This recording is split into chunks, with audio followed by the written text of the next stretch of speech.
നമസ്കാരം. റാഫ് ക്രിക്കറ്റിലേക്ക് അവർക്കും സ്വാഗതം. പ്രിയപ്പെട്ട CSK ആരാധകരെ, നിങ്ങൾ ഭയന്നത് സംഭവിച്ചിരിക്കുന്നു. ആയുഷ് മാത്ര IPL നിന്ന് റൂൾഡ് ഔട്ടായിരിക്കുന്നു.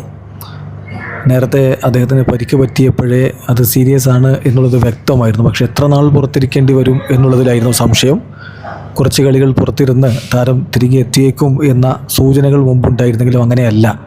അദ്ദേഹത്തിന് ഈ IPL സമയത്ത് ഇനി റിക്കവർ ആവാൻ പറ്റില്ല, ടൂർണമെൻറ്റിൽ നിന്ന് പൂർണ്ണമായിട്ടും റൂൾഡ് ഔട്ട് ആയിരിക്കുന്നു എന്ന് ഒഫീഷ്യലി CSK തന്നെ അറിയിച്ചിരിക്കുകയാണെന്ന് പറയുമ്പോൾ ഇനി സംശയങ്ങൾക്കിടയില്ല, അദ്ദേഹം റൂൾഡ് ഔട്ടായി. അപ്പോൾ CSKയുടെ ഒഫീഷ്യൽ അനൗൺസ്മെൻറ്റ് ഇങ്ങനെയാണ്: Ayush Mhatre has been ruled out of the reminder of IPL 2026 due to a left hamstring injury sustained while batting during the match against Sunrisers Hyderabad on April 18th. April 18-ന് SRH-നെതിരെ കളിക്കുന്നതിനിടക്ക് അദ്ദേഹത്തിന് hamstring injury പറ്റി. അതുകൊണ്ട് അദ്ദേഹം ടൂർണമെൻറ്റിൽ നിന്ന് ruled out ആയിരിക്കുകയാണ്.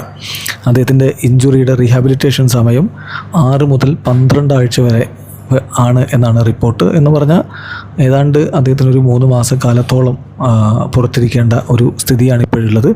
അതുകൊണ്ട് തന്നെ താരത്തിന് ഇനി IPL ബാക്കി മത്സരങ്ങൾ കളിക്കാൻ പറ്റില്ല. We wish Ayush SPD recovery എന്നുകൂടി CSK ഒഫീഷ്യലി അറിയിക്കുന്നുണ്ട്. പക്ഷേ ഇത് എന്തുകൊണ്ട് വമ്പൻ തിരിച്ചടിയാവുമെന്ന് ചോദിച്ചാൽ CSKയുടെ ബാറ്റിങ്ങിൻ്റെ നട്ടല്ലായിരുന്നു പയ്യൻ. 18-കാരൻ പയ്യൻ നമ്പർ 3-ൽ ഇറങ്ങി നടത്തിയ ബാറ്റിംഗ് നമ്മളെല്ലാവരും കണ്ടതാണ്. അതാണ് CSKക്ക് വലിയ രൂപത്തിൽ ഗുണകരമായി മാറിയിരുന്നത്.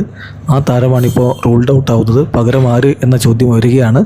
ഒരുപക്ഷെ ഉർവിൽ പട്ടേൽ ആ സ്ഥാനത്തേക്ക് വന്നേക്കും. എന്നാലും ഇതേ പ്രകടനം, ആയുഷ് മാത്രയുടെ പ്രകടനം എങ്ങനെ റിപ്പീറ്റ് ചെയ്യാൻ പറ്റും എന്നുള്ളതാണ് ചോദ്യം. ഇത് CSK ആരാധകർ ഭയന്നതാണ്. വീഡിയോ അവസാനിക്കുന്നു. ക്രിക്കറ്റ് ലോകത്തെ കൂടുതൽ വിശേഷങ്ങളുമായി റാഫ് ടോക്സ് വീണ്ടും എത്താം.